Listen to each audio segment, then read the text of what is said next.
Negeri Konoha emang keren. Di tengah-tengah masyarakat lagi demo ingin menyampaikan keluhan mereka, tidak ada ruang untuk bicara. Di tengah-tengah mahasiswa ingin menyampaikan aspirasi, keluhan-keluhan atau penolakan-penolakan kebijakan yang dibuat DPR, disiram-sirami dengan gas air mata, bahkan ada yang terluka. Di satu sisi presidennya memberikan penghargaan terhadap dayang-dayangnya di sana sebagai putra mahabangsa. Bangsa mana saya tanya? Bangsa jin. Kemudian memberikan penghargaan terhadap Zulkifli Hasan atas kinerjanya. Giliran Tom Lembong aja diberikan borgol, giliran Zulkifli Hasan lu beri penghargaan, tak kebalik. Memberikan penghargaan terhadap Ketua DPR Puan Maharani karena dia sudah mengetuk palu, karena kenaikan gaji anggota-anggota DPR, karena Ketua DPR tidak menuntut apa-apa terhadap anggota-anggota DPR-nya yang memiliki koleksi mobil-mobil mewah, tidak dikenakan pajak. Memang anjing seperti ini. Saya hanya mengucapkan bela sungkawa aja buat rakyat Indonesia, buat yang namanya mahasiswa yang terluka, yang ingin menyampaikan keluhan-keluhannya terhadap Bapak Presiden atau anggota-anggota DPR, ketua DPR di sana. Malah kalian di sana mau joget-joget karena menerima penghargaan dari seorang presiden. Emang kesan indah sekali loh pemimpin negara Indonesia ini. Negara Konoha yang terbalik. Otaknya sebagai pemimpin kita ini terbalik betul-betul. Ya. Sementara pendukungnya, jongos-jongosnya hanya dihargain seharga minyak goreng 1 liter, beras 5 kilo. Dayang-dayangnya dinaikkan gajinya, kemudian diberi penghargaan sebagai putra mahabangsa. Pendukung-pendukungnya, jongos-jongosnya dihargain seharga minyak goreng 1 liter. Keren kali kau. Sekarang saya tanya, yang bodohkah pemilihnya atau pemimpinnya?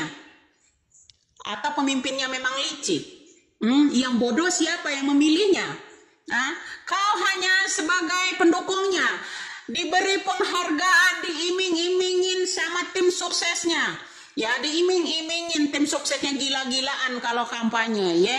Terus lo hanya diberi seharga sekeresek sembako dengan nilai 200.000. Seharga minyak goreng 1 liter kau diberi penghargaan.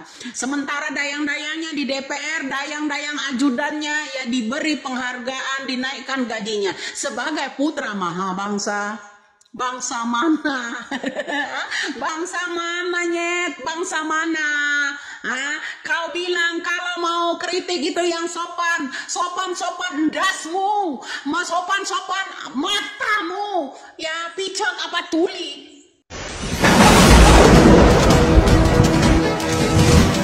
Tapi karena kasus viral yang ada sekarang, karena almarhumah Raya itu banyak banget orang-orang yang mengkritik layanan kesehatan di Indonesia ini. Ya, alhamdulillah. Karena kan ibunya ODGJ, bapaknya TBC. Bener. Yang sebenarnya mereka tuh nggak capable buat membesarkan seorang anak gitu loh. Dan terus kemana aja pemerintah, terus layanan kesehatan nggak melirik, kurang sensitif sepertinya teh. Kurang peka, kurang mau berpikir jauh kalau menurut aku.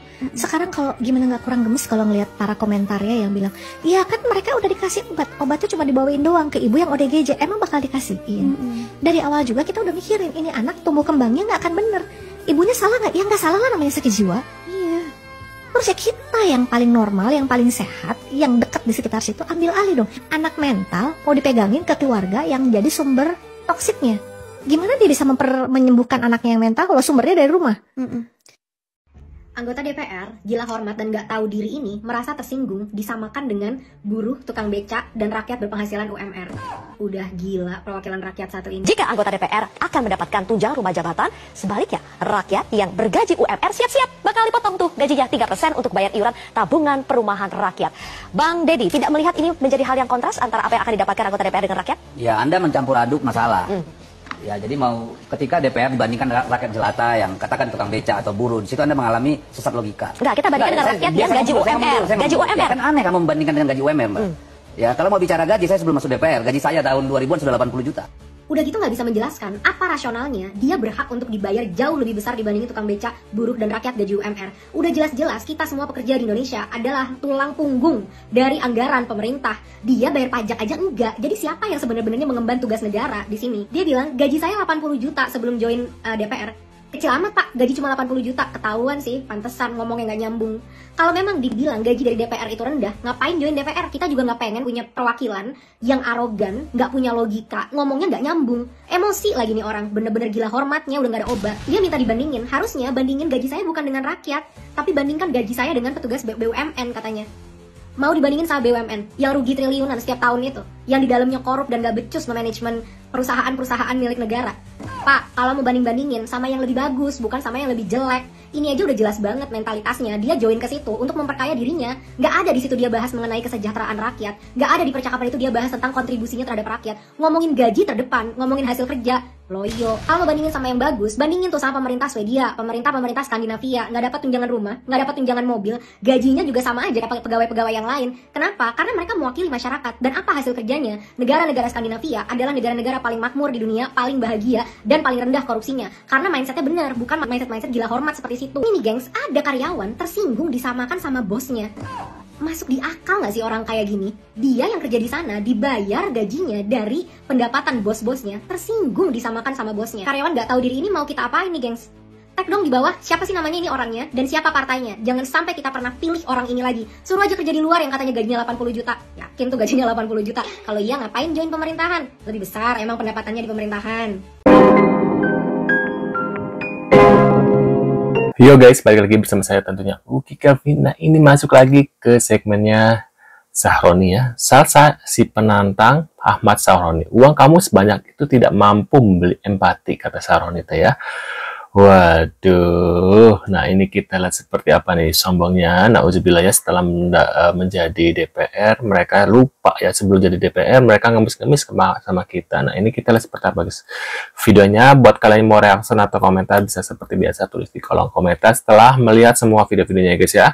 Dan kita lihat beritanya guys. Ternyata foto aku udah masuk nih ke feednya Ahmad Sahroni.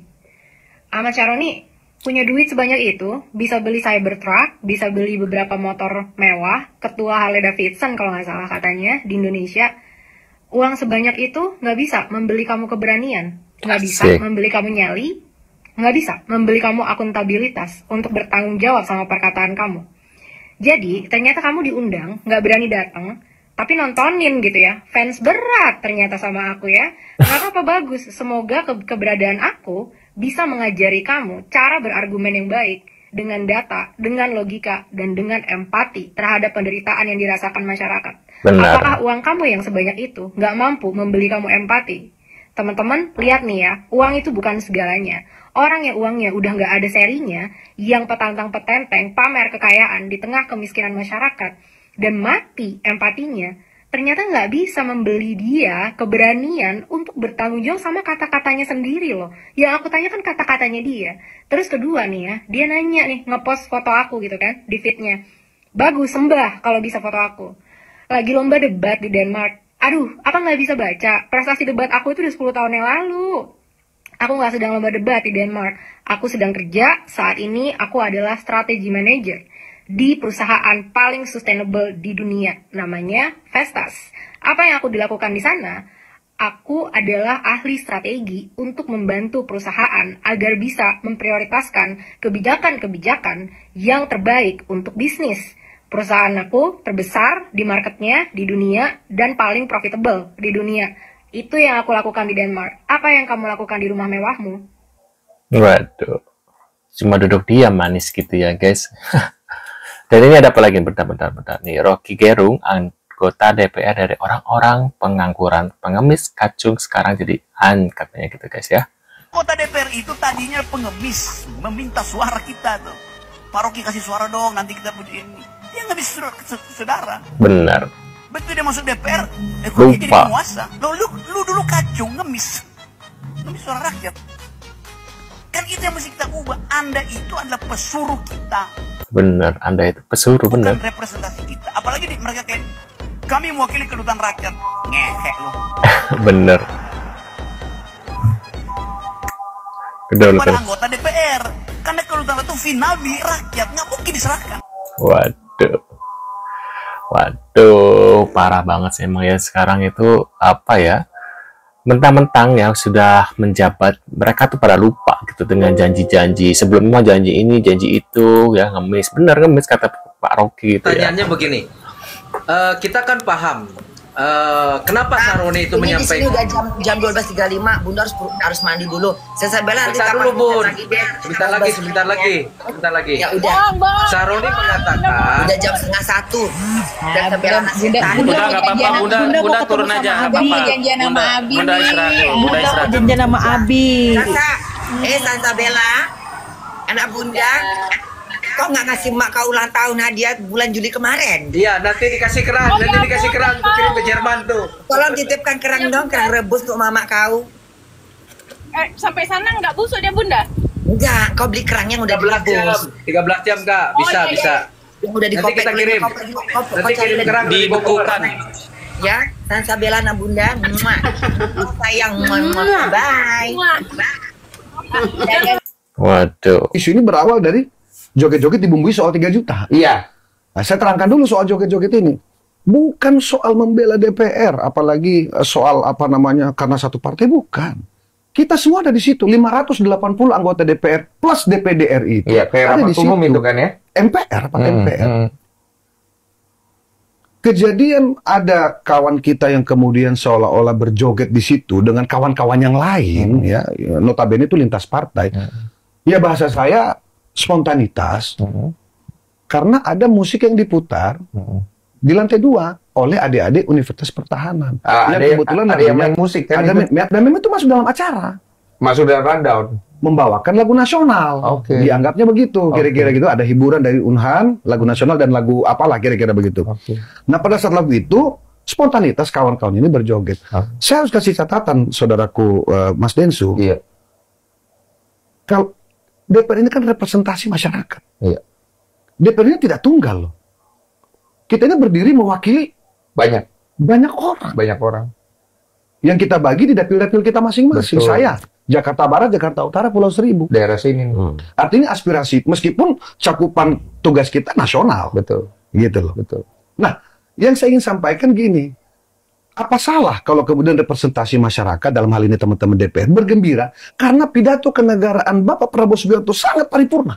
Sangat paripurna. Apa isinya pidatonya? 10 bulan kinerja beliau, semua luar biasa. Beliau bicara tentang soal hilirisasi, Pak. Ya.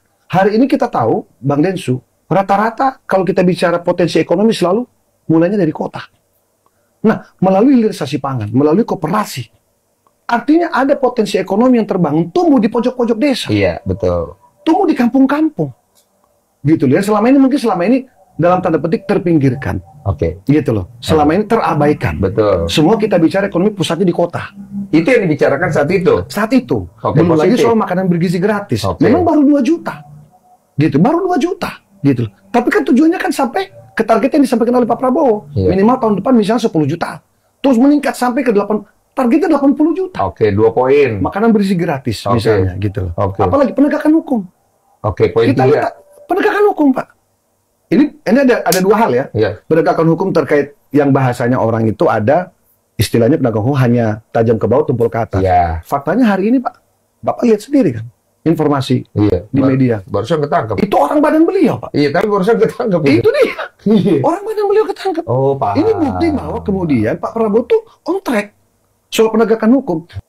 Waduh guys, itu guys beberapa terkait ya Pasha Ungu ya yang akhirnya klarifikasi tentang joget-jogetnya di DPR itu guys. Kalian percaya atau tidak bisa tulis di kolom komentar tentang video ini. Kalian punya reaction ya. Waduh, cuma ekonomi kebanyakan tadi ya dia bilang lagi melesat maju ya, tapi kebanyakan aku lihat ya komentar dari para netizen ya di kolom komentar TikTok, banyak komentar netizen menganggap bahwa ekonomi lagi merosot ya, yaitu lagi turun dan lagi susah-susahnya ya gitu guys ya. Nah guys, gimana menurut kalian? Tulis di kolom komentar. Terima kasih sudah hadir dan kita akan bertemu lagi di video selanjutnya. Sehat-sehat selalu buat kalian. See you guys.